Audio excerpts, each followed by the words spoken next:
आज हम लोग सेंटेंस स्ट्रक्चर के बारे में पढ़ेंगे। सेंटेंस स्ट्रक्चर में 3 टर्म होता है, subject, verb, object. Subject, verb, object, इन्हीं तीनों के बारे में हम लोग आज डिटेल पढ़ने वाले हैं। English language is based on 3 term, subject, verb, object या कम्प्लीमेंट। ऑब्जेक्ट को हम लोग कम्प्लीमेंट भी कहते हैं। पहला है सब्जेक्ट।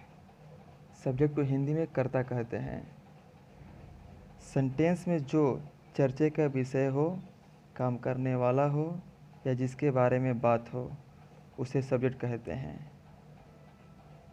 सब्जेक्ट फाइंड करने का एक और तरीका है, हम उस सेंटेंस में हु से प्रश्न करेंगे तो जो हमारा आंसर आएगा वो सब्जेक्ट होगा। Example, India is great, Ram killed Ravan. इसमें इंडिया सब्जेक्ट है, इसमें राम। सपोज कीजिए हमें पता नहीं है कि इसमें सब्जेक्ट कौन है और इसमें सब्जेक्ट कौन है, तो हु से क्वेश्चन करेंगे, हु इज ग्रेट, आंसर होगा India. Who killed Ravan, answer होगा राम। यानी आंसर जो आया वही मेरा सब्जेक्ट हो गया। सेकंड टॉपिक है वर्ब। उसको हिंदी में कहते हैं क्रिया। सेंटेंस में जिस शब्द से किसी काम के करने होने का पता चले, किसी अवस्था का पता चले, किसी अधिकार का पता चले, उसे वर्ब कहते हैं। यानी एक सेंटेंस है, उसमें काम करने वाला हो, काम करने का पता चले, या अवस्था का या अधिकार का पता चले, ये तीनों रहेगा, तीनों से कोई एक रहेगा तो हम फाइंड कर सकते हैं कि इस सेंटेंस में वर्ब कौन सा है। वर्ब को 3 पार्ट में बांटते हैं, एक्शन, स्टेट, पोजीशन। एक्शन को क्रिया कहते हैं, स्टेट को अवस्था, पोजीशन को अधिकार।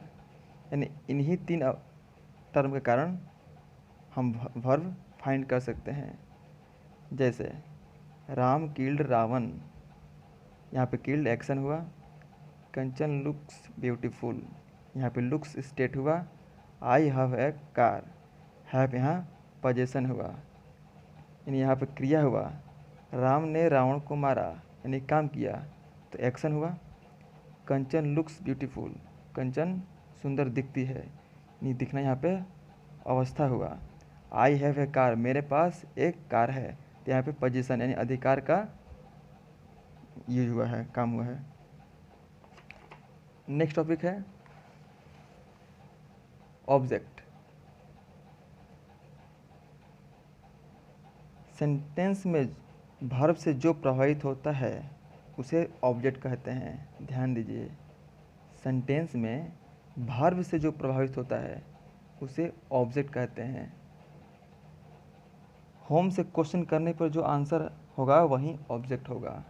यानी किसी सेंटेंस में अगर ऑब्जेक्ट फाइंड करना है तो हम होम से क्वेश्चन करेंगे तो जो आंसर आएगा वो हमारा ऑब्जेक्ट हो जाएगा।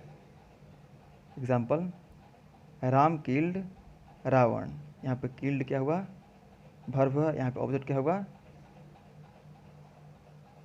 रावण, और यहाँ पे सब्जेक्ट हुआ राम। यानी यहाँ पे एक्शन हुआ है, राम ने रावण को मारा। यहाँ पे सब्जेक्ट पता चल गया, वर्ब भी। अब हमें ऑब्जेक्ट फाइंड करना है तो होम से क्वेश्चन करेंगे, होम किल्ड रावण, तो आंसर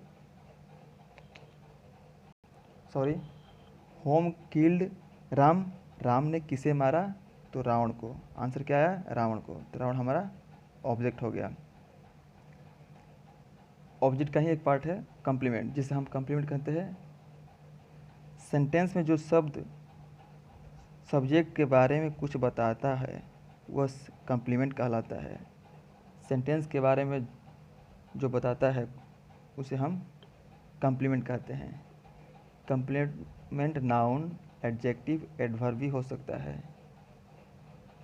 एग्जाम्पल देखिए, नेहा रन फास्ट, यहाँ पे रन वर्ब हुआ, फास्ट कम्प्लीमेंट हुआ, तो ये कौन सा कम्प्लीमेंट हुआ, एडवर्ब।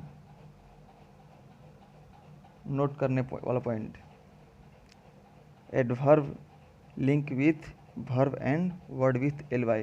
अगर वर्ब में हम ly ऐड कर देंगे तो वो एडवर्ब हो जाएगा। Sita is a student, is यहाँ पे वर्ब हुआ। सेंटेंस स्टूडेंट कम्प्लीमेंट, कौन सा कम्प्लीमेंट? Noun complement.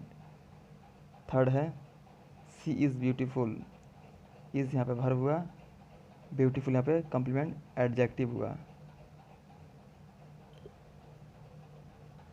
आज का होमवर्क है आप लोग के लिए, find subject verb and object in the given sentence. India is great, Ram killed Ravan, Kanchan looks beautiful, she is beautiful, Sita is a student, Rajeev run fast. इन 6 सेंटेंस में आप लोग को फाइंड करना है सब्जेक्ट वर्ब ऑब्जेक्ट।